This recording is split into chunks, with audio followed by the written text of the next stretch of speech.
Hi, welcome to developers for YouTube channel. இன்னைக்கு கிளாஸ்ல என்ன பார்க்க போறோம்னா, பைத்தானோட கண்டினியூவேஷன் தான் பார்க்க போறோம். இங்க 2 கொஸ்டின்ஸ் இங்க எடுத்துட்டு வந்திருக்கேன் இல்லையா? இதைத்தான் நம்ம இன்னைக்கு சால்வ் பண்ண போறோம். ஸோ ஃபர்ஸ்ட் கொஸ்டின் பாத்தீங்கன்னா, நமக்கு என்ன கேட்டிருக்காங்க? ஒரு பைக்கோட பிரைஸ யூசர் கிட்ட இருந்து வாங்கிட்டு, அந்த பைக்கோட பிரைஸ பேஸ் பண்ணி டாக்ஸ் எவ்வளவு அப்படின்னு சொல்லிட்டு நம்ம கண்டுபிடிக்க போறோம். ஓகேவா? இதுக்கு கண்டிஷனல் ஸ்டேட்மெண்ட் நம்ம யூஸ் பண்ண போறோம். ஃபர்ஸ்ட் நான் வந்து அமௌண்ட்ட வந்து வாங்கிக்கிறேன். அதாவது காஸ்ட் பைக்கோட காஸ்ட்ட வந்து நான் வாங்கிக்கிறேன். யூசர் கிட்ட இருந்து வாங்க போறேன். சோ காஸ்ட் அப்படிங்கிறது வந்து இன்டிஜர் வேல்யூ இல்லையா? சோ அப்ப இன்ட் இன்புட் ஆஃப்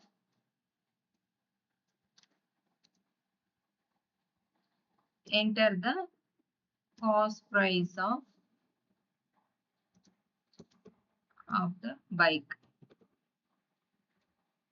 ஓகே. இங்க எதுக்காக நான் முன்னாடி இன்ட்ன்னு கொடுத்திருக்கேன்னு பாத்தீங்கன்னா, டைப் கன்வர்ஷன் பண்ணியிருக்கேன்.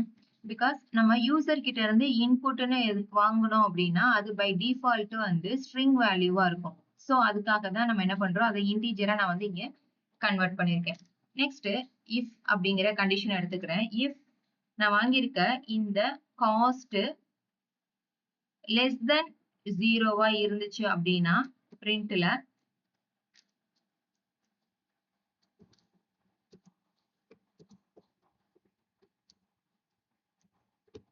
enter the correct amount அப்படின்னு சொல்லிட்டு எனக்கு பிரிண்ட் ஆகும். அதர்வைஸ் elif else if அப்படின்னு நம்ம வந்து படிப்போம். அதுதான் வந்து பைத்தான்ல elif.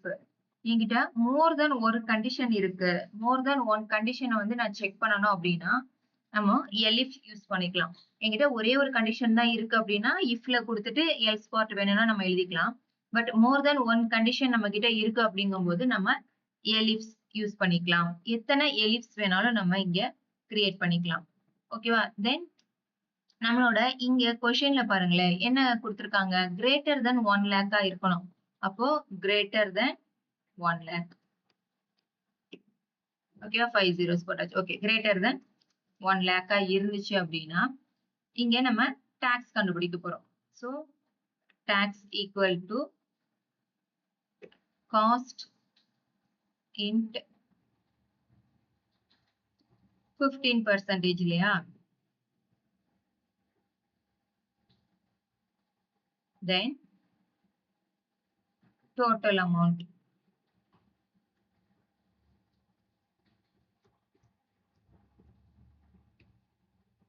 cost plus tax printல the total amount is அப்படின்னு சொல்லி கொடுத்துட்டு கமா செப்பரேட்டர் கொடுத்துட்டு என்ன பண்றேன், இந்த டோட்டல் அமௌண்ட்டை இங்க கால் பண்ணிக்கிறேன். ஓகேவா? சோ இப்ப நான் டோட்டல் அமௌண்ட் அப்படின்னு சொல்லி கொடுத்தேன்னா எனக்கு இந்த டோட்டல் அமௌண்ட் மட்டும் தான் வரும். எனக்கு பைக்கோட டாக்ஸ் எவ்வளவுன்னு தெரியாதுல்ல. சோ எகைன் நான் என்ன பண்றேன், இன்னொரு பிரிண்ட் கொடுத்துக்கிறேன். பிரிண்ட்ல the tax amount for your bike tax. Okay, இப்ப டாக்ஸும் எவ்வளவு நமக்கு தெரிஞ்சிரும். டாக்ஸ் பிளஸ் பைக்கோட பிரைஸும் சேர்த்து நமக்கு எவ்வளவு அப்படின்னு சொல்லிட்டு தெரிஞ்சிரும். இது எலிப்ஸ்ல. ஓகே, இப்படி கூட கொடுத்துக்கலாம். கொஞ்சம் கேப் கொடுத்தோம்னா உங்களுக்கு ஈஸியா புரியும். நான் என்ன பண்றேன், அடுத்து ஒரு elif யூஸ் பண்றேன். எதுக்காகன்னு பாத்தீங்கன்னா, என்கிட்ட இன்னும் 2 கண்டிஷன் இருக்கு இல்லையா? நான் அது 2யும் எழுதணும் இல்லையா? சோ அதனால இங்க என்ன கொடுத்திருக்காங்க, காஸ்ட் வந்து greater than 50,000 and cost is less than or equal to 1 lakh.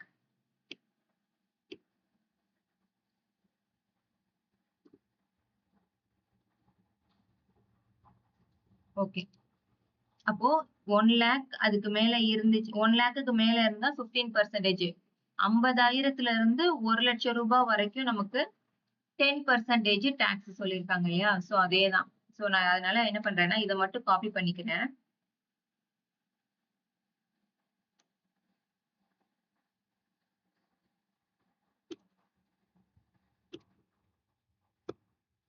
இங்க இந்த 10% மட்டும் நம்ம இங்க சேஞ்ச் பண்ணிக்குவோம். ஓகே, அடுத்து தேர்ட் கண்டிஷன் என்ன நம்ம கொடுத்திருக்காங்க? Less than or equal to 50,000. Again if cost price வந்து less than or equal to 50,000.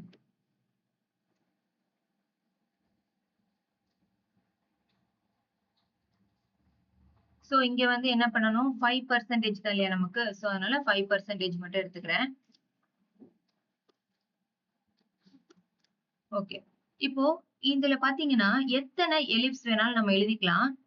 எந்த கணக்கும் கிடையாது. சோ கண்டிஷனை பொறுத்து நம்ம எத்தனை எலிப்ஸ் வேணாலும் எழுதிக்கலாம். எல்ஸ் பார்ட் கண்டிப்பா எழுதணும் அப்படிங்கிற நெசசிட்டி கிடையாது. ஓகே, இப்ப நான் இதை ரன் பண்றேன். சோ இங்க மேல பாத்தீங்கன்னா சர்ச் பார்ல உங்களுக்கு வந்து அமௌண்ட் கேட்கும். நான் வந்து ஒரு 1,20,000 போடுறேன்.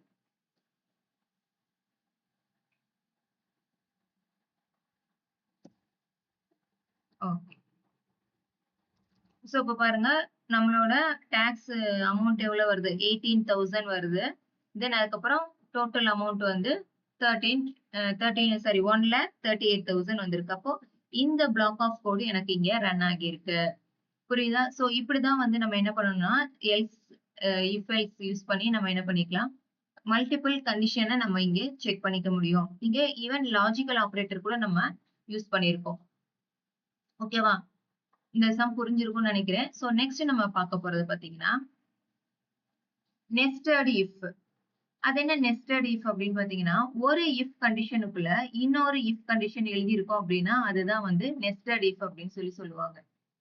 ஓகேவா? ஒரு இஃப் கண்டிஷனுக்குள்ள இன்னொரு இஃப் கண்டிஷன் நான் வந்து சேர்த்து எழுதியிருக்கேன் அப்படின்னா அதுதான் நெஸ்டட் இஃப்.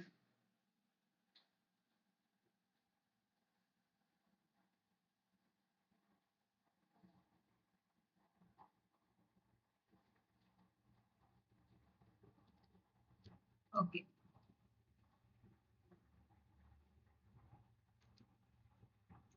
இங்க ஸ்டூடெண்ட்ஸோட மார்க் பேஸ் பண்ணி நமக்கு வந்து என்ன சொல்லியிருக்காங்க, அவங்க ஃபெயிலா, பாஸா, டிஸ்டிங்ஷனா, ஹை டிஸ்டிங்ஷனா அப்படின்னு சொல்லிட்டு நம்மள கண்டுபிடிக்க சொல்லியிருக்காங்க. ஓகே, இதுக்கு நான் மார்க் அப்படின்னு சொல்லிட்டு ஒரு வேரியபிள் எடுத்துக்கிறேன். அதுல ஸ்கோரை வந்து இன்புட்டா வாங்கிக்கிறேன்.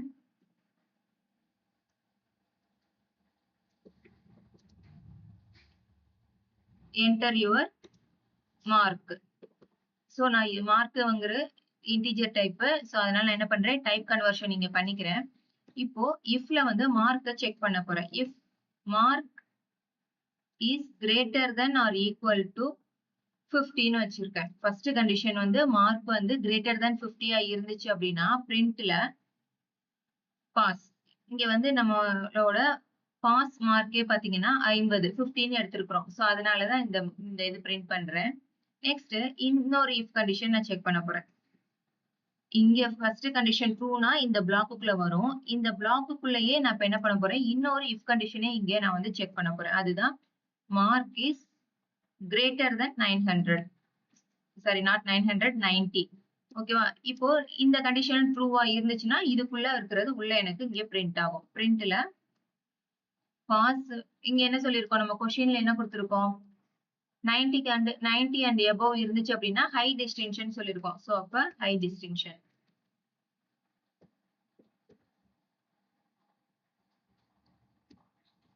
ஓகே, நெக்ஸ்ட் இதோட இப்ப நம்ம எழுதி இருக்கிறோம் பாத்தீங்களா, இஃப்ல மார்க் இஸ் கிரேட்டர் தென் 90 அப்படின்னு. இந்த கண்டிஷன் ஃபால்ஸ் ஆயிடுச்சு. அதாவது 50ங்கிறது கண்டிஷன் ட்ரூ, இது வந்து ஃபால்ஸ் அப்படின்னா இங்க இப்ப என்ன எழுத போறோம்னா இதுக்கு இன்னொரு எலிப்ஸ் எழுதுறேன்.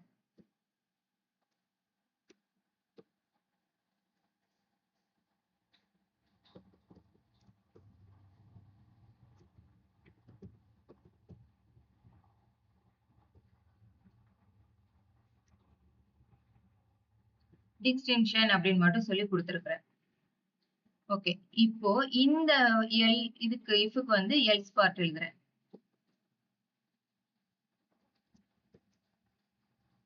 ஓகேவா?